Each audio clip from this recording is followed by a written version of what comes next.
Hey, welcome to HBCU Biz on Fire. That's right, HBCU Biz on Fire, where we have conversations, and I do mean conversations. I don't interview them, but we have conversations with entrepreneurs, pathfinders, and innovators. In most interviews, we check all three boxes. That's right, click, click, click, click. We get all three. And today, my guest, Miss Precious Wiliams from St. Louis, Missouri. But hey, that's not where she's at right now, but that's where she bees from, as we like to say. Precious, welcome to HBCU Biz on Fire. Hey, I'm so glad to be here. Your HBCU Biz on Fire. That's what I'm talking about. Hey girl, you just bring energy to the room, and we're gonna get into what you do from that killer space. But as we talk about it, and one of the reasons we connected is because of HBCUs. Yes. Spelman, which is one of the jewels. Well, gosh, all of them are jewels. One of the jewels of Atlanta. And so Yes. when you think about that AU Center, and you think about that girl that came from the hood in St. Louis. Yes. And all of a sudden she's transplanted to the hood in ATL, but there's a garden of Eden inside the hood called the AU Center. And so you are with people from all over the world. What was your first thoughts when you hit that campus? My first thoughts, honestly, because my uncle drove me down, right? Never been in a plane or any of that. My uncle, my aunt, and my grandfather drove me down. And I remember just when I saw Spelman, like, I don't know, it sounds so crazy. It's almost like I saw the most beautiful women ever who happened to be Black. I just saw, like, I don't even know how to explain it. It just looked gorgeous. When I saw the Spelman College in gold to the side, like when you roll up and, the public safety is here, and then you see, like, I couldn't believe it. I started crying because what I thought in my mind, it was so much better than that. See, when I applied to get into Spelman a long time ago, almost 20 plus years ago, I didn't know it was in Atlanta. That's how silly we were. My grandmother and I were watching Oprah, and she had on then President Janetta B. Cole, and they had on these four Black women, and I said, I want to be like that when I grow up. I want to be like that because I didn't grow up seeing that. But I just knew that's where I wanted to be. And, telling my grandmother, like, it just escaped her mind. It was Atlanta. When I finally figured out it was in Atlanta, I had to call down, which was long distance because there was no real cell phones at that point for the hood. And they sent me this before you call. And so when they sent me this bulletin, like, I don't know if you remember, I'm sure every HBCU back in the day had a bulletin before you could go on websites and stuff like that. But it was this big cream colored book. And I just spent every day looking at it. I slept with it under my pillow. Like, I wanted to pretend I was already there. So as I was getting through my senior year of high school. Well, but you were, in your mind, you were there. And that's the most powerful thing that, I challenge people to think about is it has to be in your mind to start with. It does. And remember, like, and because I was in inner city high school, Beaumont High School at 3836 Natural Bridge, everyone told me I would never get in. They were like, you're such a big fish in a small pond. You're like the smartest of the dumb. We've had girls try to get in before and they couldn't do it. And Precious is a rule breaker. I don't care what anybody else did. That has no bearing on Precious. And, everything that they asked for, I doubled and tripled it. If they asked for 2 recommendations, I sent 7. Like, I just didn't care. I wanted to get in. I wanted to prove once and for all that the vision that God put in me, that I was going to be there, was going to happen. And so I used to call Spelman every day. Like, so I sent it off on my birthday, January 22nd, 1997. I remember that date. And now, and so.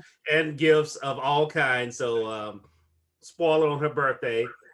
And yes, it's never too late to send a late gift to someone, okay?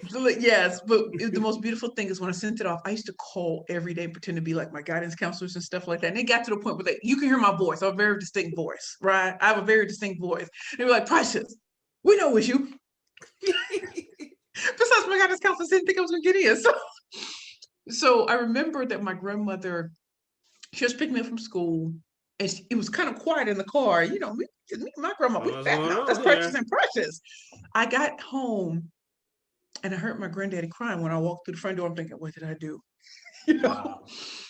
And I walked to the table. He said, sit down, Queen Bee. And I remember just seeing, this has been a long time since I told this. there was the congratulatory letter from Spelman and all this stuff right on the table.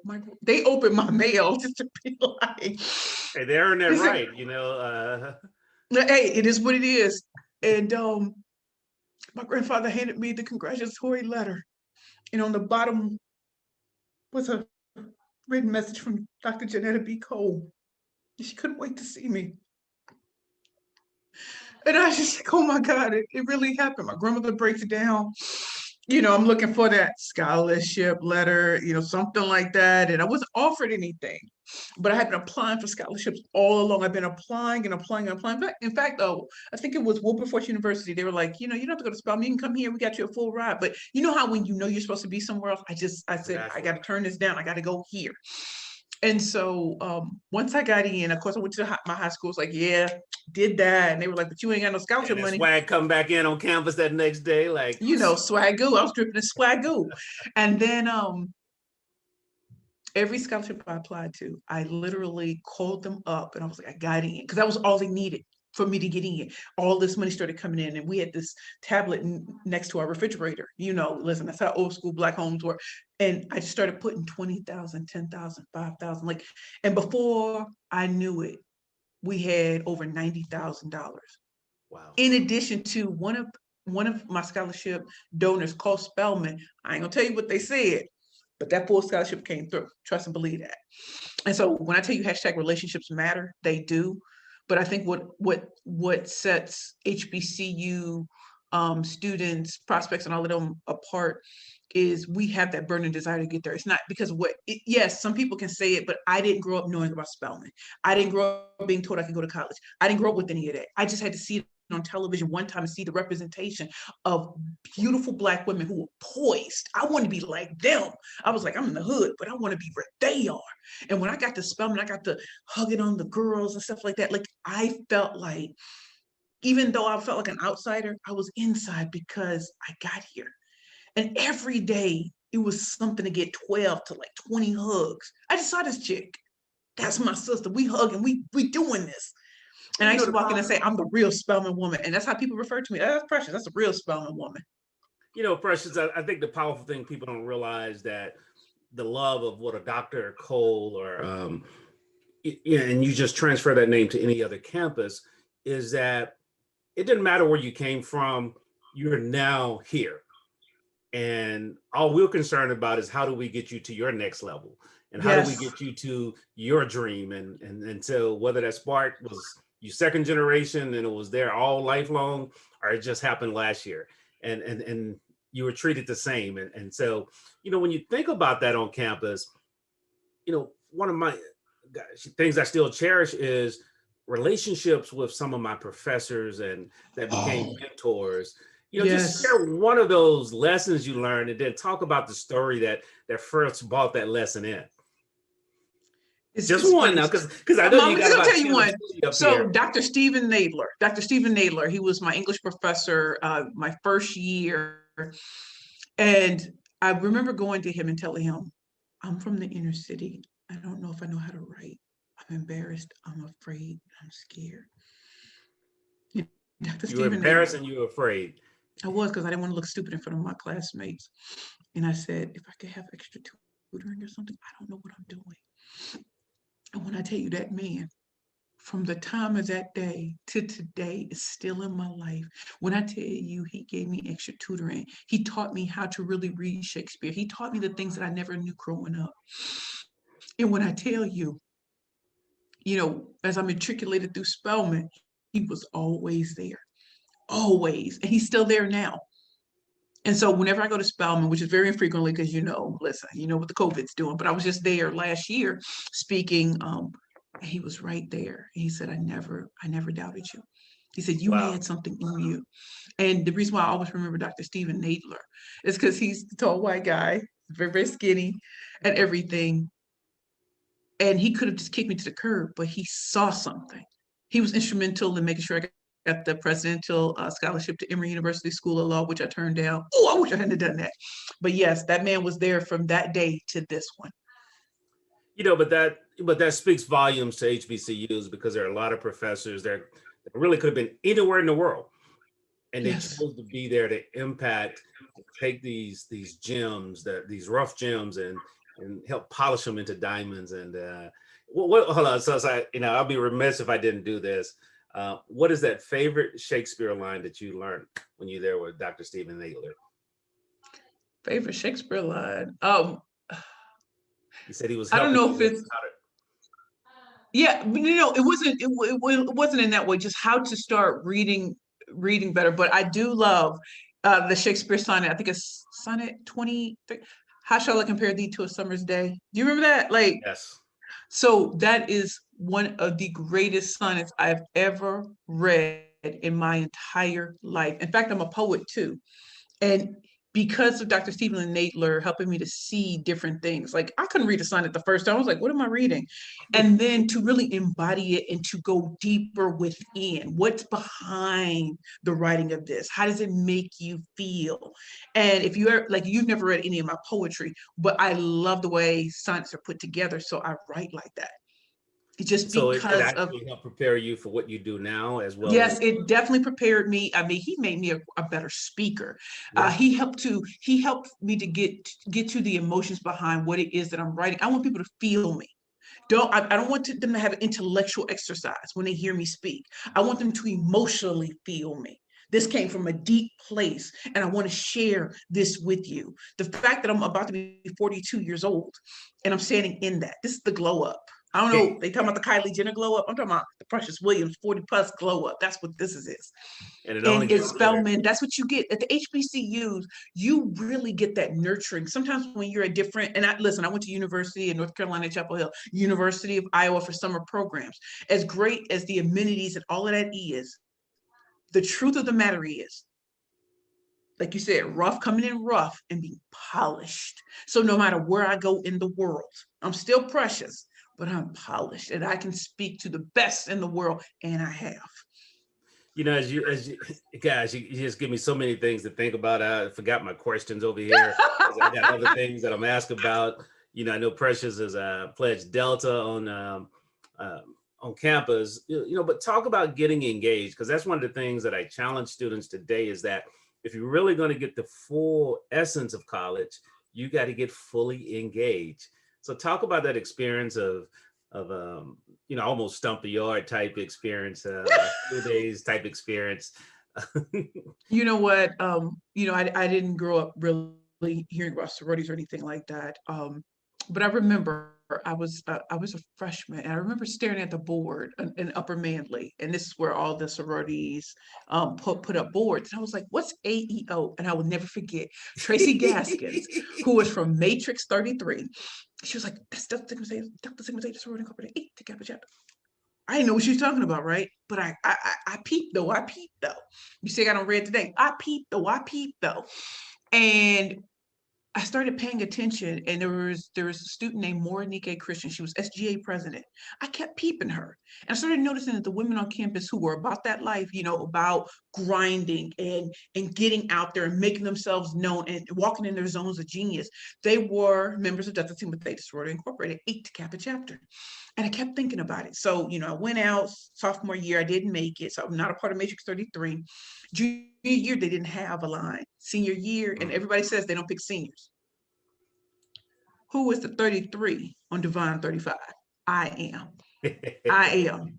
And one of the things I will always take from the experience, even if I had never pledged, which perish the thought, the thing that I loved about Spelman, and there's so many ways to engage. So you can engage in student groups. You can engage in activities and stuff like that. You can do so many things there and bond with your sisters. Even if you're going bowling or something like that, you can do that. But the greatest lesson and the greatest thing I always want to stress to people, and maybe I don't want to say this is unique to Spelman, but maybe it is. But there are women who got your back. If you're Yeah. strong, like, do you know there were a couple of women I said, listen, I'm not academically gifted. I'm scared. And they're like, don't be scared. Everybody's scared. Everybody's the best of where they came from. This can be very, very frightening.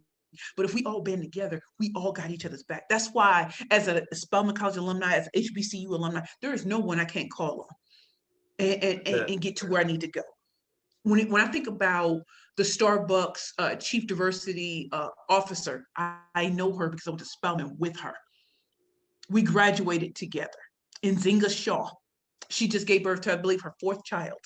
She's in the Seattle area. So think about that. I know people I can call on firsthand and be like, hey, could you put me up for, hey, could you make a warm intro? That's nothing because they know me. They You know, know what Spelman puts out. and really that's what that mission is built around. I mean, our mission here at HBCUbiz is that we have that network. So just multiply that by 100 plus when you say, because, you know, as I say, we're all family.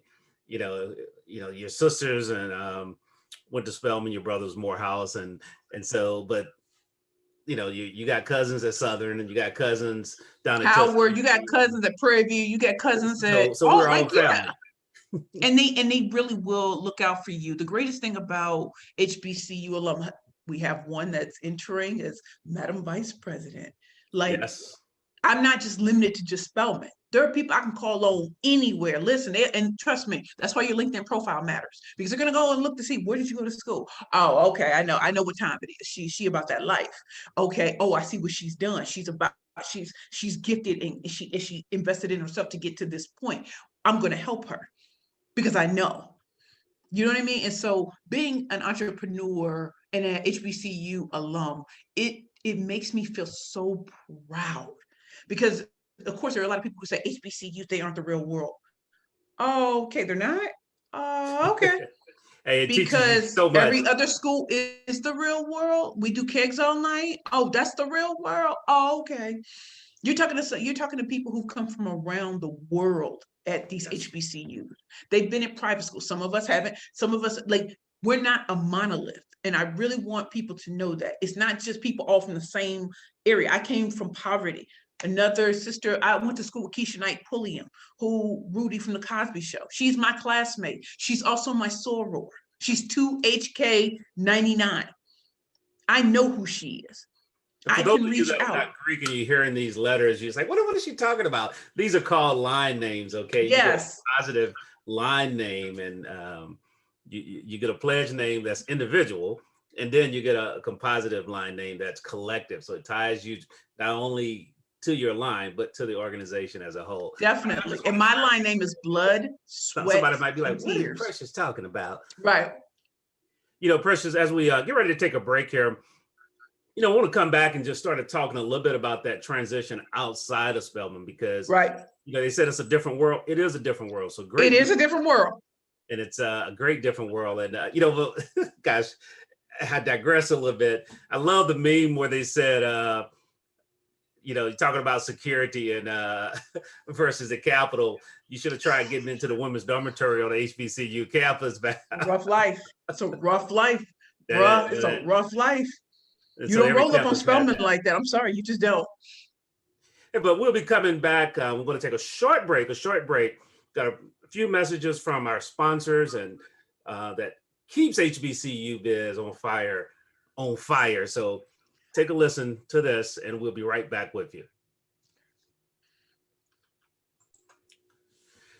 Welcome back to HBCUbiz on fire. That's right. Hey, I got to keep this conversation going because it's sizzling. That's right, with Precious Wiliams. Hey, Precious, as we talked about Spelman a lot down in ATL, one of the happiest moments, but also one of the, I guess, melancholy saddest moments is, hey, it's time to graduate. Okay, because we do graduate. You standing there saying goodbye to your sorority sisters, professors. For me, it was the first time I saw my granddad cry when he saw me graduate. And I just thought about that. I said, wow, this was important. But then now you're on to that next step, and just talk about your next steps and how Spelman prepared you for that. Wow. 20 years ago, this year I graduated, May 20th, 2001. Graduation day was so beautiful and so scary. I knew I was going to Georgetown University Law Center. That's the first law school I got into.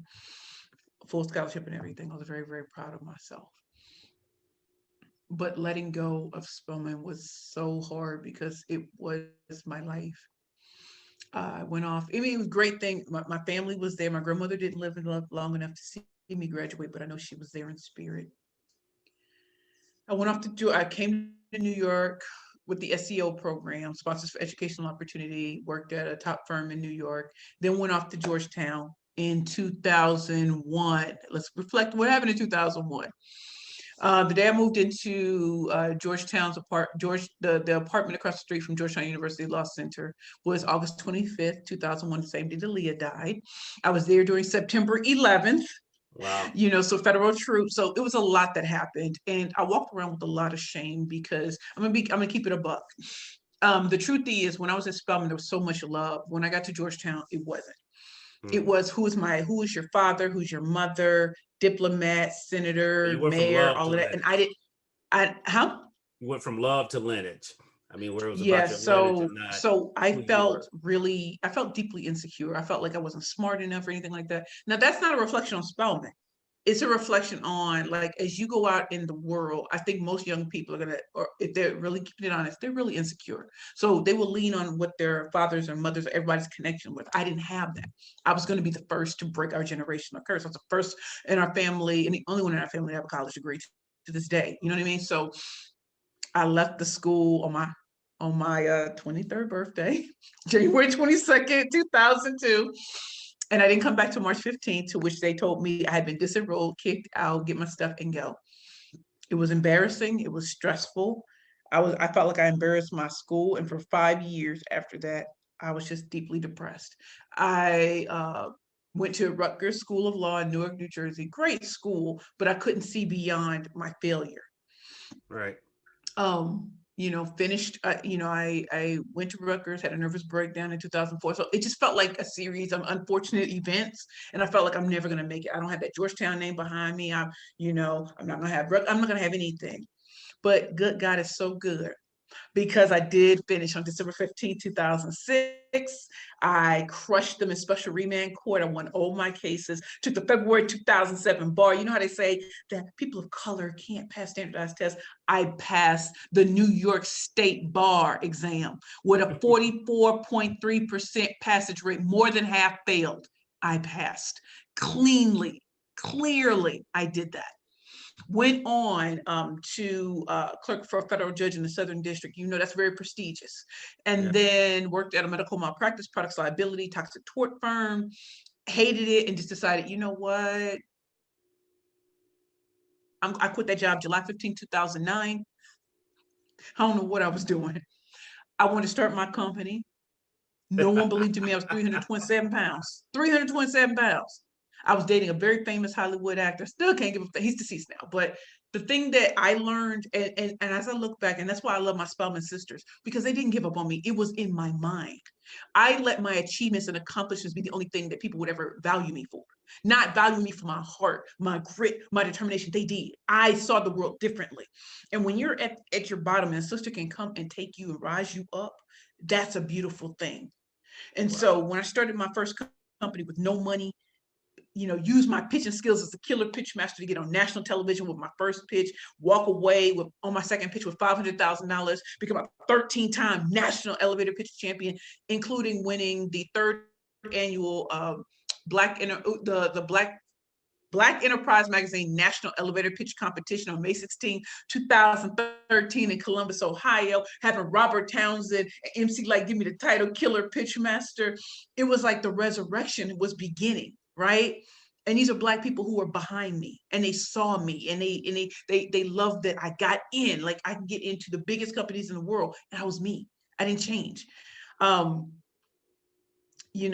Shark Tank, CNN, Wall Street Journal, Forbes magazine, movies, documentaries, all of that came, but I wasn't ready to believe that I deserved it, right? I didn't believe what everybody saw was, I didn't believe that. So hold on. I want to peel back here a little bit, because what you're saying, there has to be someone else struggling with that. And I've dealt with it That's a myself. lot of us that were struggling with that. And so just share one thing, and please connect with Precious offline if you want to talk deeper about this, but share one thing that, as you look back, that was missing, that might have allowed you to break through quicker.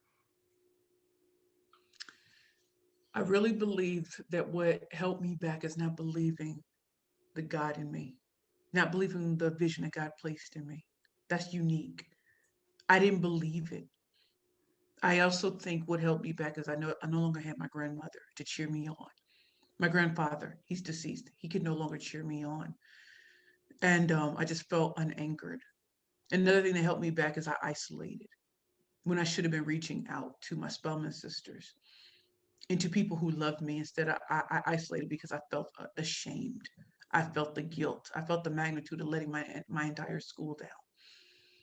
Now that I look back, I don't isolate anymore. If I'm going through something, I will text a friend or my support network, my spouse says, "Hey, I'm feeling kind of down today. Could you pray for me?" And you know what that calls them to do? They ain't texting back. They calling. What's good? Don't give me no Hey, John, what's BS. Give going me on? that real. Come on, come on, come on, come on, come on. Go What's give it going to on, me. girl? Give it to. They be like, give it to me real and raw. Like, cause I became a severe alcoholic. I almost was successful in taking my life on my birthday. You notice my birthday keeps coming up. Yeah. 4 years ago, I attempted to take my life on my 38th birthday. It's 4 years later, and I have never felt so loved in my life. I stopped isolating. I let my line sisters in. I let my Spelman sisters in. I let people in who loved me from afar but didn't know how to help me. And it has been so beautiful because they love me. If I never cross another stage, if I never work with the Microsoft, the LinkedIn's, the Googles, the Federal Reserve Banks, the NBC Universals, they don't care. They care about you. They care about me. And I think we forget that because even if you're at HBCU or PWI, anything, we start to believe that we're only as good as the titles and stuff like that when we forget that people remember what they feel like when they're around us. And a title doesn't make you a good person. Do you care in the darkest hour? Or as Sam Smith, in the lonely hour. In the lonely hour. I know I can call on so many people. And then also when I look back, I was afraid to be the real Precious. That's why you see me today. I don't come in like anybody else. I don't listen. My wig game is fierce. But you know what? As I walked into these last 2 weeks, I said, I want them to see the real me. This is me. This is my real hair and everything. I don't need all of that. No But when I girlfriend. want to No play, I girlfriend. will. But at the end of the day, this is what the glow up really looks like. It's an internal glow up. It's not plastic surgery. Like I'm never gonna have 6-pack abs. You know what? Deal with it. Deal with it. And so those are the things that help me back, but they're also the things that when I stop doing those bad things to myself and then let people in. That's even why we're here today. Because we can sit here all day and talk about, oh, you do this, you do that. That's great. But let me tell you about who I became in the process. And I just did a LinkedIn Live. You know, it's something that you just said right there. I think that is powerful. And if you're listening, I don't know where you're at in your business. I don't know where you're at in your life. But what Precious just said is that not being yourself. And I wrote these 3 things down. You know, believing that vision God has given you, have those cheerleaders, but really those people that believe in you. You know, just like you got to believe in the vision, you got to have people that believe in you. You know, not what you've done. They believe in you because they know you and don't isolate. And so when you think about that, that is what allowed you that breakthrough in Ohio. That's what allowed you to shine when the lights come on. And that's what allows you to serve, you know, for what you were called to do. And that's, you know, if anyone listened to us today, don't get anything else but that.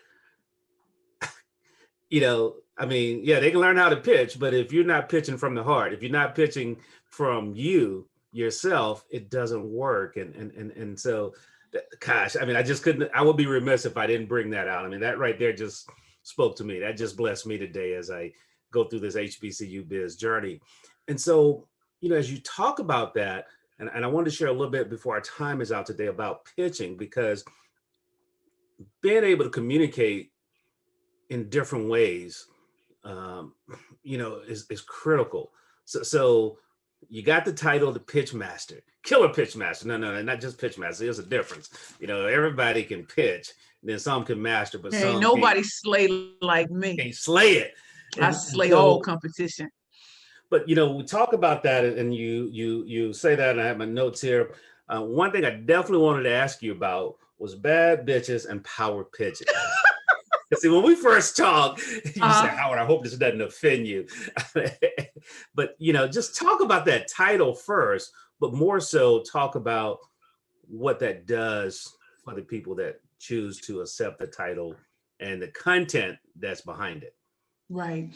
So, being given the name Killer Pitchmaster, a few years later, I kept thinking about, I wanted to write a book because, like if you really want to prove that you are, truly the excellence of execution in your industry, you write a book. And I had this title, Bad Bitches and Power Pitches. So you know what you do when you try to test the waters, put it out on social media. I'm thinking about writing a book and this is the title. No. Okay, well maybe I shouldn't. So last year, in 2019, I was speaking to a former reporter for CNN who wrote an article on me in 2015. I was CNN's Entrepreneur of the Month of July to June 2015. And she said, "What did I book at?" And I said, "Well, hold on. How did you feel when she said that? You said, I was scared for my life because I knew what she was about to do. I knew. And she said, "What's the title?" I said, "I wanted to be Bad Bitches and Power Pitches." She said, "What?" I said, "Bad Bitches and Power." She said, "What?" I said, "Bad Bitches and Power Pitches for women entrepreneurs and speakers only." She said, "Do you see the power in that?"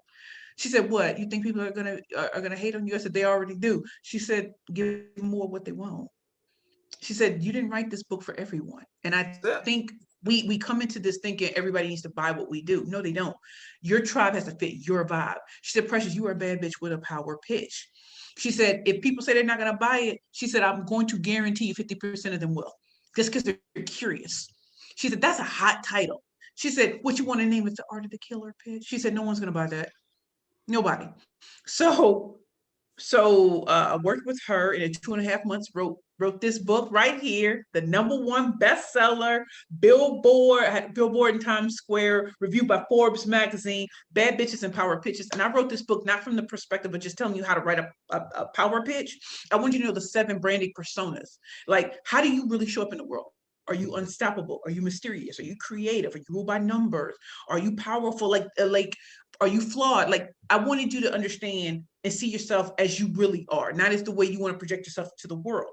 And then I wrote the workbook the following year, which teaches you, once you know your persona, then you can start writing pitches in that persona that best show you to the world. Wow. And when I tell you, when it came out, so do you see how different? I'm a different type of thinker, right? So although, we went to HBCUs, they still create people who are innovative. Like, some of us aren't corporate people. Some of us like to move to the beat of our own drum.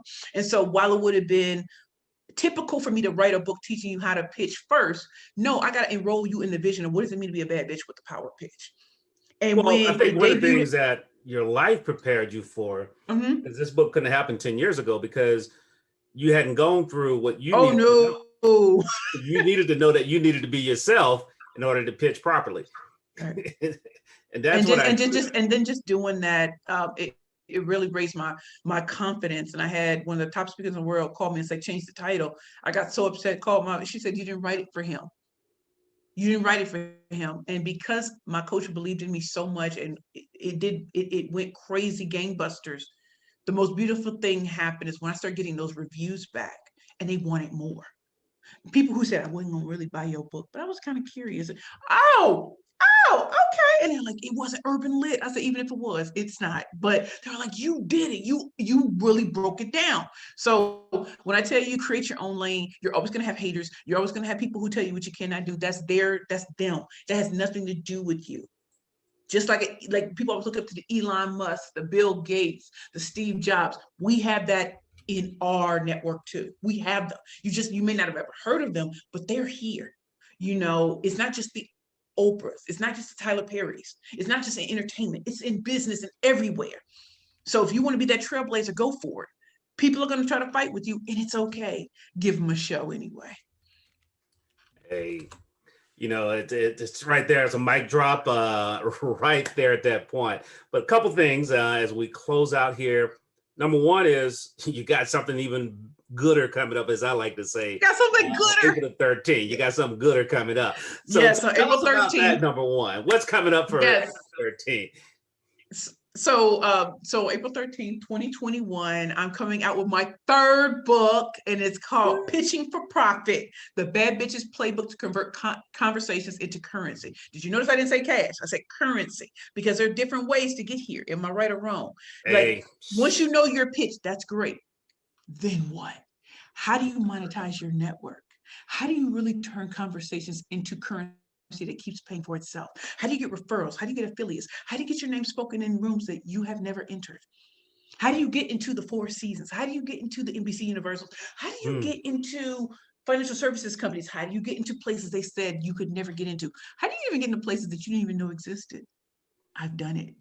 And I do that for my clients. So that's what I'm saying. It's great for me to be the killer pitch master, but I'm also not in that box forever. I want to show you what you can do beyond that. So pitching is the start. Where we going is next.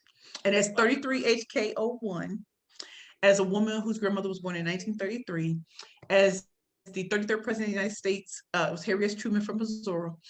That is my favorite number 3 and 33. So I came here to New York on the 33rd PATH train. So it's a big deal. That's my third book. And I tore the roof off of it because I said, y'all not ready for this. Nobody's teaching you the way I'm teaching you. I'm not the fake gurus. I'm real. And I did it. You know, I got to go buy, first, I got to go buy the first book. I got to slip it in because, see, you know, I'm not a bad bitch, but men have bought it. I swear they bought it. I can use the information. And they put a picture with themselves and show it. Like I bought it. I'll be walking in. My wife be like, "Well, hold on, who did you order this for?" I'll be like, "Well, baby, I wanted the information. Okay." I just want the information. But no, because if it speaks to you, you definitely should get a copy, and then I'm gonna order a copy of the upcoming book, because really, how do you take it? The pitches to profit.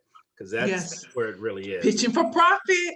That's it. I mean, you know, in currency, you know, it used to be cash, but now it comes in so many ways, you know, willing to take it. So how can people connect with you immediately before that? And, you know, and all over LinkedIn.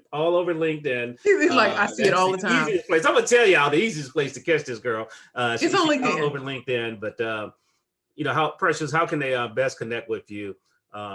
The best ways to connect with me are to go on my website, www.perfectpitchesbyprecious.com.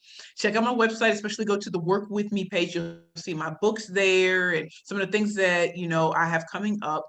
On LinkedIn, I'm Precious L. Wiliams, killer pitch master.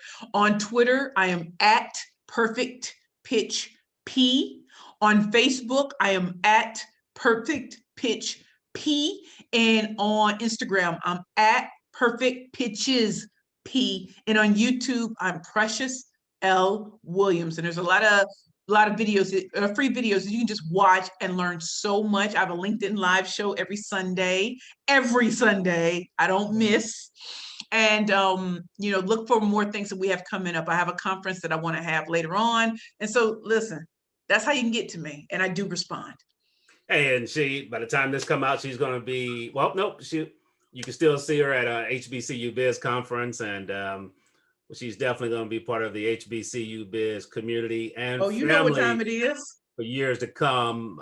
You know, as we work to build and help entrepreneurs grow to their next level. So that's the key thing. You don't try to be someone else. You just grow to your next level. That's the key thing. Your next level. You know, Definitely. Any closing words, Precious, anything that you could say, and I always like to close it this way. That young lady is leaving Spelman this year. What advice would you give her as she prepares for this world? Take her next steps. The first thing is stay close to your support network. Stay close, no matter how bad it gets. People want to help. Number 2, fortune favors the bold. The bolder you are, the more likely you are to achieve it. The more bolder you are, the more you're likely to achieve it. Everyone's going to tell you it can't be done.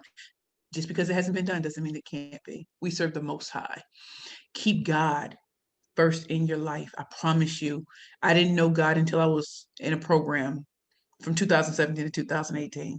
And I saw in my darkest hour how he blessed me beyond measure. So, you know, keep your support network close. And no matter what you go through, let them know. And keep God first, and fortune favors the bold. So boldly go out there. Don't let people tell you that's only for certain people who look nothing like you. No, it's for you too. Hey, you heard it right there from Precious. Hey, keep that support network there.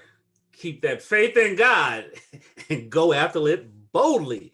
and whatever that vision is Oh, he has for you will happen if you choose to do that. And this is Howard on HBCUbiz.com. That's right, HBCUbiz.com and HBCUbiz on fire. That's right. You are listening on to our fire. podcast where we had a sizzling conversation with Precious L. Wiliams. That's right, Precious L. Wiliams, the killer pitch master. Precious, thanks a lot for giving up some time this afternoon. You know, the thing I love about this virtual world, you don't always have to be in the studio together to get the information. And so you guys make sure you connect with Precious because it's going to change your life. And this is Howard White. We'll see you on the next episode of HBCU Biz on Fire, where we have conversations with entrepreneurs, you know, those pathfinders and those innovators. And Precious checked all three boxes. Check, check, check. And we shall see you on the next episodes. Bye-bye. Bye.